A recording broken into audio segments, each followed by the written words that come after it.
Գրիգորյան, Փաշինյանն ասաց, որ երեք ասաց, որ եթե ի պատասխան ձեր գնացեքին, ասաց, որ եթե ես գնամ, դու էլ ինձ հետ կգաս, որովհետև ես եմ քեզ բերել քաղաքական դաշտ, ըստ էության կարող է ձեր երկուսի գնալը իրար հետ պայմանավորված է ու ձեր գնալով հնարավոր է հետները տան։ Չգիտեմ ինչ ասեմ։ Ես ամեն ինչ անելու եմ, որ ինքը գնա։ Այդ հաստատ։ Եթե պետք լինի, որ ես դրանից հետո որևէ օր քաղաքականությամբ չզբաղվեմ, ես չեմ զբաղվի։ Բայց ես գիտեմ, որ ինքը մետաստազ է մեր երկրի վրա, ինքը քայքայում է մեր երկիրը, իմ պետությունը քայքայողն է։ Այսօր առավոտից իրիկուն մենք ավետյաց երկրում ենք, մենք գտել ենք մեր ավետյաց երկիրը, կարծես ուրիշ տեղ ենք եկանք ավետյաց երկիր։ Ես այս ավետյաց երկրում ծնվել մեծացել եմ։ Հիմա եկել ինձ համոզում են, որ դուք վերջապես մենք ձեզ համար բացահայտել ենք ավետյաց երկիրը։ Ես չգիտեմ իրանք իսկապես ում են հիմարի տեղ դրել։ Մենք այս երկիրը սիրում ենք, մենք այս երկիրը պաշտում ենք ու գիտենք, որ իրենք այս երկիրը կործանում են։ Հետևաբար ամեն ինչ անելու եմ, իմ հնարավորությունների հասկանալի է, որ շատ ավելի սահմանափակ հնարավորություններով ես ամեն ինչ անելու եմ, որ ինքը հեռանա։ Եթե դրանից հետո պետք լինի, որ ես էլ քաղաքականությամբ չզբաղվեմ, չեմ զբաղվի։ Գրիգորյան կաթողիկոսի մասին ասած 1900 ջան, հիմա դու եկտաս, այսպեսի արտահայտություն արեց, եթե համաձայնի մեր օրակարգի հետ կաթողիկոսը պատրաստ եմ նստել, բանակցել, դրանով փաստորեն ինքը իրեն չհերքեց, որ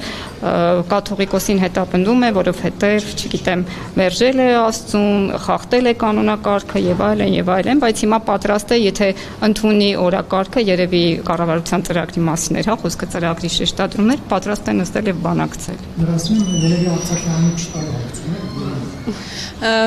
Կարծում եմ բոլոր հնարավոր կարմիր գծերը խախտված են։ Ես իհարկե կաթողիկոսի անունից դա չեմ կարող ասել, որտեղ ամեն դեպքում կաթողիկոսը պետք է իր խոհեմությամբ եւ իր դիրքից ելնելով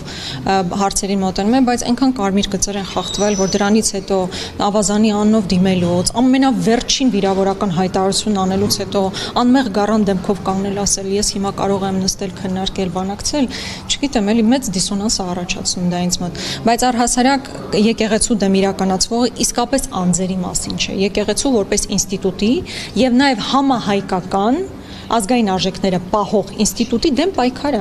Եթե մենք սա չենք կարողանում ճիշտ անկյունից տեսնել ինչա կատարվում, մենք խնդիր ենք ունենալու, որտեղ այսօրվա իրենց պատկերացրած 4-րդ հանրապետությունն այդպեսին է, որտեղ Հայաստան Սփյուռքն ընդհանրապես կապ գոյություն չունի, մինչդեռ Հայաստանի համար Սփյուռքը մեծագույն ներուժ է։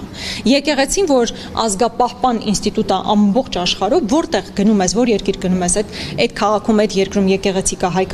հայկական համայնքն կոնսոլիդացված է։ Հիմա իրանք դա էլ չեն ուզում։ Հասկանում եք, այն ամեն ինչը ինչ որ կարող է Հայաստանի Հանրապետությունն ավելի ուժեղացնել, իրենք իրենց դեմ պայքար են մղում։ Ու եկեղեցին կարևոր ֆունդամենտալ հենակետերից մեկն է այդ առումով։ Եվ այստեղ անձերի հարց չի, կրկնում եմ եւս մեկ անգամ, ու այսօր այդ հարցադրումը ես իմ ելույթում էլ հնչեցրեցի։ Այն հիմա նախ կաթողիկոսը էսպայն քրեական գործով է անցնում։ Իրենց նշած